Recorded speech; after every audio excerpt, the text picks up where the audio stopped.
Hello. कोण? ह्या नंबरवर ना मला फोन आला होता. हा कोणाचा नंबर आहे? ते मी टेम्पो ड्रायव्हर आहे. पण मग तुम्ही ह्या नंबरवर का फोन केला? एक बाई होत्या, त्यांनी फोन केलेला. बाई? कोण बाई? मी लिफ्ट दिली आणि एका ठिकाणी सोडलं त्यांना. एक मिनिट. ती बाई कोण होती आणि तिने नाव काय सांगितलं तिचं? नाही, नाव काय बोलल्या नाहीत त्या.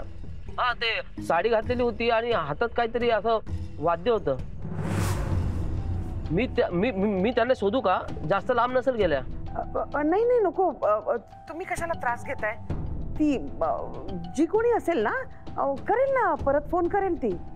बरं मला सांगा, तुम्ही तिला जिथे सोडलं ते नगर पासून लांब आहे ना? होय, 80-90 किलोमीटर तर आरामात असणार आहे. काय झालं? नाही, ते अननोन नंबरवरनं सारखे फोन येतात ना, म्हणून बरं मला ना एक फोन येतोय परत. मी ठेवते हा फोन. थँक्यू. हा. म्हणजे ती मुक्ताच होती तर. तिला जिथे डांबून ठेवलं होतं तिकडनं ती पळाली आहे. आणि नुसती पळाली नाहीये तर सारंगला कॉन्टॅक्ट करण्याचा पण प्रयत्न करतेय. देवा, ह्यांना नीट डांबून ठेवता पण आलं नाही तिला. एक काम धड करत नाही ती लोक. ती इकडे पोचली तर? अरे बापरे, पोचली तर काय, ती पोचूच शकते. ती पोचली ना तर माझा सगळा प्लॅन फेल गेला.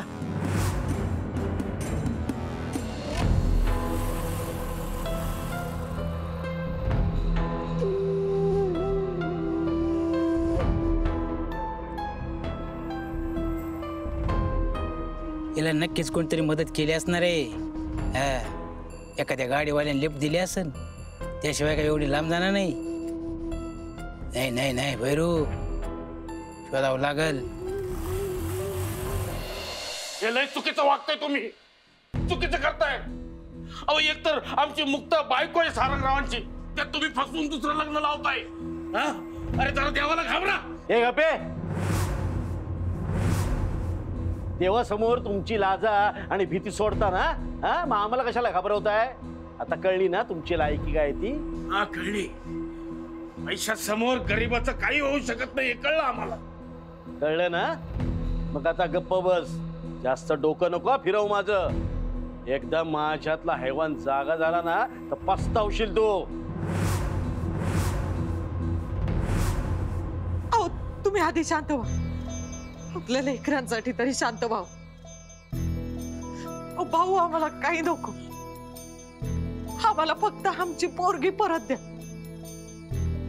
तिला घेऊन आम्ही लांब कुठं तरी निघून जाऊ, पण आमची पोरगी आम्हाला परत द्या. हो, आधी त्या आर्याचं लग्न होऊ दे, मग तुझ्या पोरीचं काय करायचं ते बघतो आम्ही. काय करायचं ते म्हणजे काय करायचं? अरे माझ्या मुक्ताला काय झालं ना तर सोडणार नाही एकेकाला. पोलिसात जाईन मी, कोर्टात घेतील.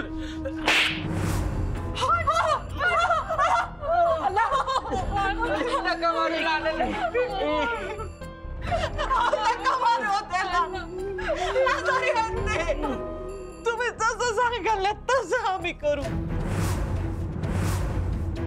फक्त आमची मुक्ता कुठं आहे आम्हाला सांगा. ती बरी आहे ना?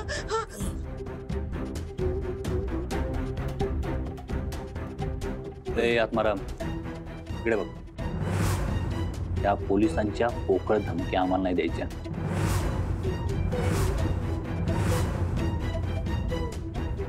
गोष्ट पहिली, पोलीस सुद्धा राऊतसाहेबांच्या इशाऱ्यावर चालतात.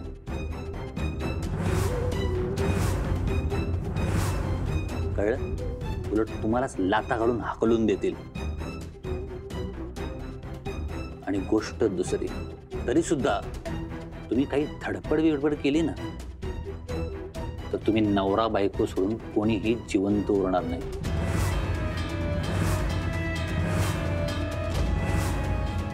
दोघेच असाल, निपुत्र.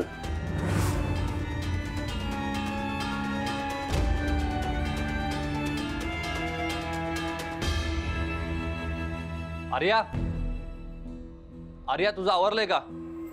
हो, मी तयार आहे. आले.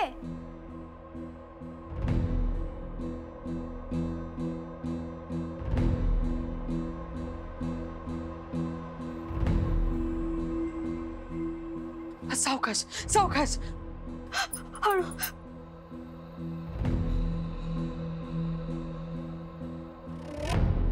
अरे आर्या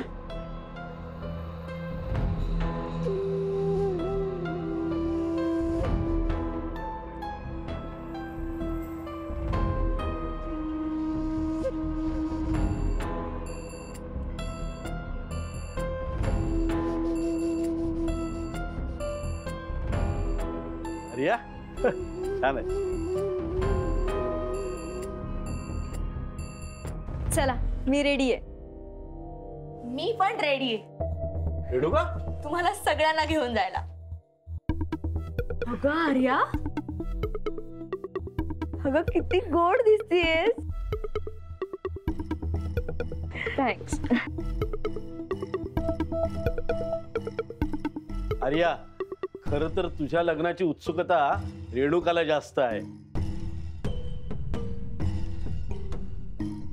त्याही पेक्षा त्या घरात घुसलेल्या अडाणी आणि डाऊन मार्केट मुलीला त्या घरातून बाहेर काढण्याची उत्सुकता मला जास्त आहे.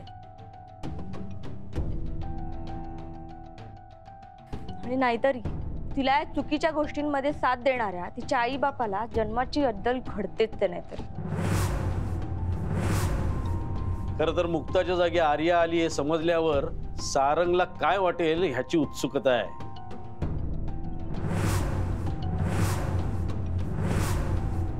पण तो त्यावेळेला जो अवतार धारण करेल त्यावेळेला त्याला कोण कसं हँडल करणार ती कळत नाही. त्यापेक्षा दादांचा रुद्र अवतार तुम्ही बघितलाच नाहीये.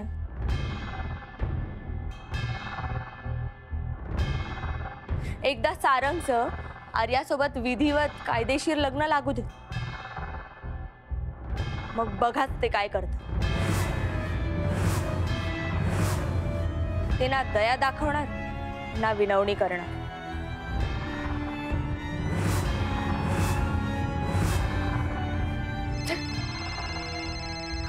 दादांचा फोन आहे. हो दादा. तिकडे सगळं ठरल्याप्रमाणे घडतंय ना? हो, आर्या पण रेडी आहे आणि आता आम्ही निघतोच. पुढच्या काही तासात सगळं तुमच्या इच्छेप्रमाणे घडणार आहे. वा वा वा वा. माझ्या मुलाच्या लग्नामध्ये मी मुलाच्या बाजूने उभा असेन आणि मुक्ता हे घर सोडून कायमची निघून जाईल. हो.